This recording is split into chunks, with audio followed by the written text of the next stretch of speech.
In Path of Fire, we were returning back to the Crystal Desert and to Northern Alona. We wanted to go back to a place that means a lot to players and has history for the franchise, but we wanted to look at something that is now fresh. The last time we visited the Crystal Desert was in Guild Wars Nightfall. That was 250 years ago, so a lot has changed in that time. There are iconic locations and landmarks that will be very recognizable for players who are familiar with the Guild Wars franchise, but at the same time, we're building the lore and the story in such a way that if you weren't there for the beginning, it's absolutely fine. We're going to help bring you along for this ride.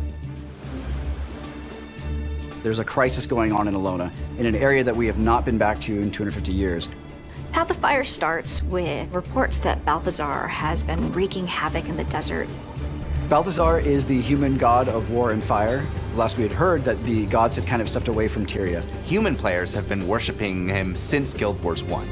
But then he shows up and he's not benevolent, right? He has his own goals and he clearly doesn't care about who gets harmed in the way. Everyone in Alona has the exact same questions. Why are the gods walking amongst us? Does this mean the gods are coming back? We don't know what he hopes to achieve at this point, and that's what you and everyone in the region is trying to figure out. Palawajoko has risen into power. He has brought with him an army of undead, and he has totally warped the culture that is there. The civilians believe that he is their rightful ruler. He is their rightful king. How is this region dealing with these crises? What different powers are taking advantage of the scenario? How are they trying to solve it? And how can you as the player try to help? It's already this volatile mix of different forces in the region. One of the first factions you're going to encounter are the Forged, Balthazar's army. Living armor created only to serve Balthazar. They're ruthless, and they're just dedicated to achieving his goals. Another faction that you're going to be seeing is the Awakened, the army of the ruler of the land, Palawajoko. Undead forces, they still have some remnants of memories. They're sentient, but they will do anything for their master.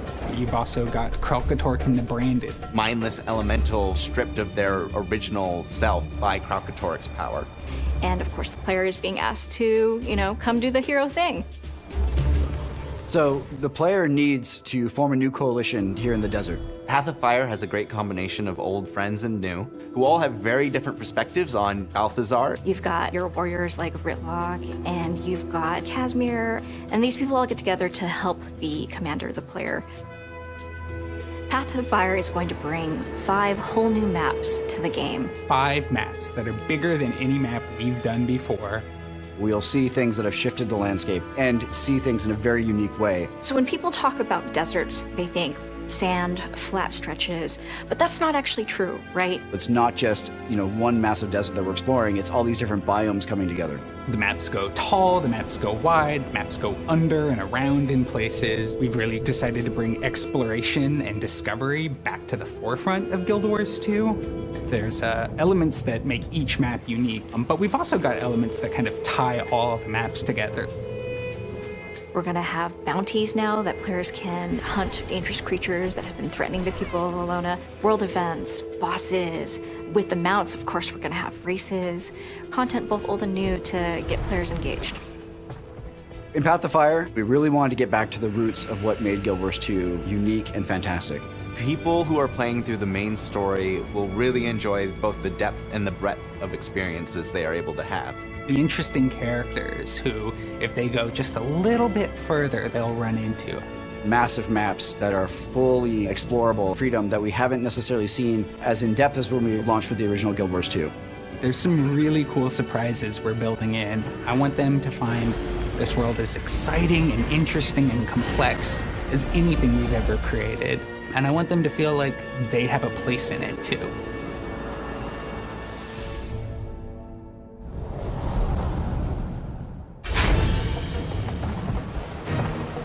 In Path of Fire, we wanted to build upon the mastery system that we started with Heart of Thorns. So we're introducing mounts for the first time into Guild Wars 2. Historically in games, mounts are about traveling fast. To us, mounts are so much more. A phrase we use a lot in the office is the joy of movement. It should feel exciting to move across the Alolan desert in a variety of ways. Each mount has its own movement ability, its own places that it can get to and no other mount can. It really just kind of strengthens that feeling of exploration that we go for in our maps. Mounts are designed to be these companions that you have that are helping you traverse the world, but in addition to that, they're part of our mastery system. So it's additional horizontal progression. The idea here is that the mounts themselves are your ally. They're not just a creature that you're riding, they're a companion that's taking you on this journey that allows you to get across puzzles in ways that we hadn't thought possible before now. The first mount that players get access to is the Raptor, which has this enormous leap. It can jump across canyons and over roofs. This can be used to reach areas that might be off limits normally to a player. Mounts are not really intended to be a combat tool, they're more of a movement tool. But all of the mounts have a single skill that they can use to engage you into combat.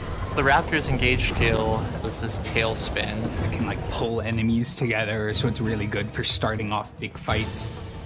The next mount most players will encounter is the Springer, which is kind of like a mutant bunny or a slightly cuddlier jackalope. It has this leap that takes it up really high in the air. It's a charged up jump, and the longer that you charge it up, the higher up you'll go. And it can also be used to get access to some really fantastic stuff.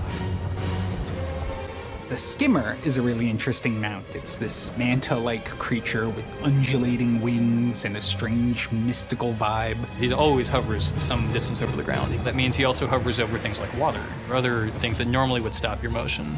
If you're interested in getting to the most forbidding areas, it's going to be really awesome to have the Skimmer. The Jackal is a beast all unto itself. It's created with magical energies, it's living dust. Its primary movement tool is to blink forward a very short distance, so you can use it to cross short gaps. Unlike the Raptor, he's able to change direction in midair, so you can solve certain puzzles that need precise directional movement. I think there'll be some really interesting things for players to do. Each mount is a tool. When you come to a space, there's different ways to get through the same places, different ways to approach. There's something really fun just about being in the Crystal Desert, moving in this way.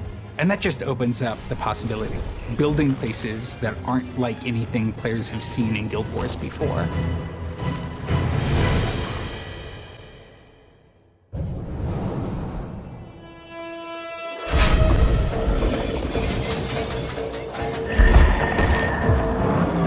With Path of Fire, we're offering 9 new elite specializations, 1 for each of the classes. And the idea behind the specialization, it's another way to customize your playstyle. In a lot of ways, that gets back to what Guild Wars has been about from the beginning. Character progression doesn't just mean getting better, getting more powerful. Character progression means having new options, more things that I can do, more strategies that I can employ. What that means for the player is that they can experience the game in a lot of different ways. Path of Fire will present you with the options to play the profession that you've known and loved in a new fashion, and in doing so, shake the world up a bit. The Guardian Elite specialization is called the Firebrand. He specializes in burning his enemies and conjuring magical tomes that he can use to support his allies. They're the book nerd gone mad. They've got access to all these secret histories and these tomes that give them access to new skills really quickly. It's going to be giving up instant support for allies in favor of casted support. The benefits of Guardians taking the Firebrand are that you're going to have a lot more focused support available to you. The weapon that they're wielding is the axe, a very offensive, up-close and personal means of eradicating the enemy. You've been entrusted with these secrets, and you have to protect them with your life. One of the most interesting changes is the Necromancer, who gets the Scourge specialization. They're rejecting Palawa Joko and finding this kind of alternate approach to necromancy in the desert, so they're there to help protect the souls that Joko's trying to take control over. What the Necromancer is going to do is he's going to give up his Death Shroud, and instead he's going to place his life force onto the Earth and protect allies from those locations. He gets a lot more battlefield control and movement options that the regular Necromancer would not have.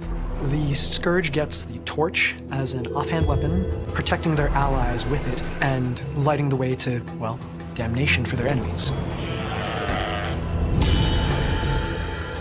The new elite specialization for the Thief is the Deadeye. They run with the rifle. The rifle gives them a lot more range. It lets them tackle certain problems from a distance that normally they'd have to